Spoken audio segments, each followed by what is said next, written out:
قرضہ ملنے سے اب ملک میں خوشحالی آئے گی، بے روزگاری ختم ہوگی اور مہنگائی کا جو طوفان تھا وہ ختم ہوگا، اور جو مشکل حالات جو شرائط تھیں، حالات تھے، ان سے اب ہم گزر آئیں گے۔ خیر مبارک جی۔ قرضہ ملنے کا تو ڈبل نقصان ہے، اس میں جو ہے مہنگائی اور بھی بڑھ سکتا ہے، قرضہ ڈبل دینا پڑے گا، اس میں ہمارا کوئی فائدہ نہیں ہے۔ تو اگر ہم قرضے پہ ہی اپنی ٹانگوں پہ کیوں نہیں کھڑے ہوتے؟ قرضہ جب ہم لے رہے ہیں تو ہماری نسلوں نے جو ہے نا ہم ادا کرنا ہوگا۔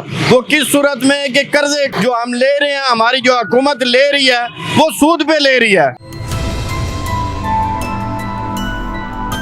السلام علیکم ناظرین، ڈبل ایم نیوز ہب کے ساتھ میں ہوں امریز حیدر۔ ناظرین، پورے پاکستان کو مبارکباد کہ آخر کار آپ کو قرضہ مل ہی رہا ہے، جس کے لیے وزیر اعظم شہباز شریف صاحب اتنی تگ و دو کر رہے تھے۔ آئی ایم ایف کی مینیجنگ ڈائریکٹر کرسٹلینا جارجو کی طرف سے ریویو مکمل کر لیا گیا اور آخر کار پاکستان کو سعودی عرب اور چائنا کی معاونت سے یہ $7 ارب کا قرضہ ملنے جا رہا ہے، جس کے لیے پاکستان کے اندر مہنگائی اور باقی تمام جتنے معاملات ہیں، بے روزگاری ہے، اس میں کمی واقع نظر آئے گی۔ یہ شہباز شریف صاحب کا کہنا ہے کہ عوام کو جو ہے اب ریلیف دیا جائے گا اور جتنے بھی مشکل مراحل تھے ان سے اب ہم گزر چکے ہیں۔ اب میں آپ کو یہ بتاتا چلوں کہ $7 ارب کا قرضہ جو آپ کو ملے گا وہ 3 سال کی مختلف اقساط کے ساتھ یہ قرضہ پاکستان کو ملے گا، جس میں $1.1 ارب کا قرضہ کچھ ہی دنوں میں پاکستان کو دیا جائے گا۔ اب دیکھنا یہ ہے کہ عام عوام کو اس قرضے سے کیا فائدہ ہوگا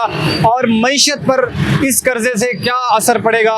ہم ناظرین عوام سے چل کر جانتے ہیں کہ وہ اس قرضے سے خوش ہے کہ جب یہ قرضہ ملے گا تو بے روزگاری ختم ہوگی اور مہنگائی ختم ہوگی، اور جتنے بھی اس وقت عوام مسائل میں گری ہوئی ہے عوام کو اس سے ریلیف ملے گا۔ تو ہم عوام سے چل کر جانتے ہیں کہ کیا وہ سمجھتے ہیں کہ ملک بہتری کی طرف جائے گا قرضہ لینے سے، اور عام عوام کو اس سے ریلیف ملے گا یا نہیں ملے گا۔ السلام علیکم۔ وعلیکم السلام۔ کیا حال چال؟ اللہ کا شکر۔ مبارکباد کس چیز کی؟ آپ کے وزیر اعظم صاحب کو قرضہ ملنے جا رہا ہے، جس کے لیے وہ اتنی تگ و دو کر رہے تھے۔ اب آپ کو قرضہ ملنے جا رہا ہے، اب آپ کا ملک ترقی کرے گا، مہنگائی کم ہوگی۔ بھائی ترقی تو نہیں کرتا، ملک مزید ڈوبا ہی جا رہا ہے۔ پہلے بھی انہوں نے کافی قرضے لیے ہوئے ہیں جس کے ہمارے اوپر بوجھ ہے، ہم اتار رہے ہیں۔ یہ تو نہیں اتارتے نا، ہم اتارتے ہیں، یہ عوام کے اوپر برڈن ہوتا ہے، ان کے اوپر برڈن نہیں ہوتا۔ قرضہ ملنے سے اب ملک میں خوشحالی آئے گی، بے روزگاری ختم ہوگی اور مہنگائی کا جو طوفان تھا وہ ختم ہوگا، اور جو مشکل حالات جو شرائط تھیں، حالات تھے، ان سے اب ہم گزر آئیں گے۔ نہیں سر، یہ نہیں ہو سکتا۔ یہ مزید پچھلے سالوں سے ہم یہی سن رہے ہیں، کیا کہتے ہیں کہ یہ خوشحال ہوگا ملک، کچھ نہیں ہوگا بھائی جان۔ قرضہ ملنے کا تو ڈبل نقصان ہے، اس میں جو ہے مہنگائی اور بھی بڑھ سکتا ہے، قرضہ ڈبل دینا پڑے گا، اس میں ہمارا کوئی فائدہ نہیں ہے۔ مہنگائی کم ہو جائے تو اچھی بات ہے، لیکن قرضہ دینا پھر اس کو ڈبل قرضہ ادا کرنا پڑے گا، اس کا کوئی فائدہ نہیں ہے۔ وزیر اعظم صاحب کہہ رہے ہیں کہ ہم مہنگائی کم کریں گے، ہم جو ہے وہ بجلی کے بل جتنے بھی وہ ہوئے سب کم کریں گے۔ نہیں، یہ بکواس ہے۔ وزیر اعظم بھی بات چودھر ہے، وزیر خارجہ ہے، صدر ہے، جو بھی وہ بکواس کر رہے ہیں۔ ادھر کبھی مہنگائی نہ کم ہوگا نہ کبھی سکون ملے گا، سب مر رہے قسم سے، مہنگائی کی وجہ سے سب پریشان ہے۔ کوئی باپ کو مار رہے، کوئی ماں کو مار رہے، کوئی ڈکیٹی کر رہے، کوئی چوری کر رہے، کوئی ایسے سکون والا کام نہیں ہے پاکستان کے اندر۔ سارا 2 نمبری چل رہے، بڑے لوگ مزے لے رہے، غریب لوگ بھیک مانگ رہے ہیں۔ خیر مبارک جی۔ قرضہ ملا تو ہم کیا کر سکتے ہیں؟ قرضے سے آپ کے ملک کے اندر مہنگائی کم ہوگی، بے روزگاری ختم ہوگی، روزگار ملے گا آپ کو۔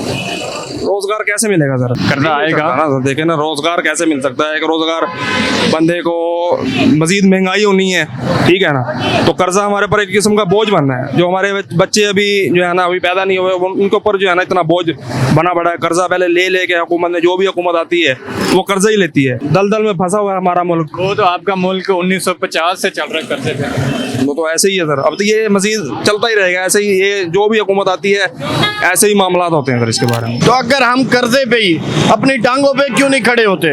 کہ قرضہ جب ہم لے رہے ہیں تو ہماری نسلوں نے جو ہے نا ہم ادا کرنا ہوگا۔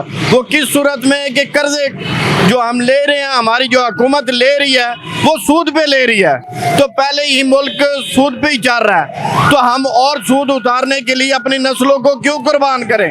ہم اپنے آپ کو کیوں نہ خود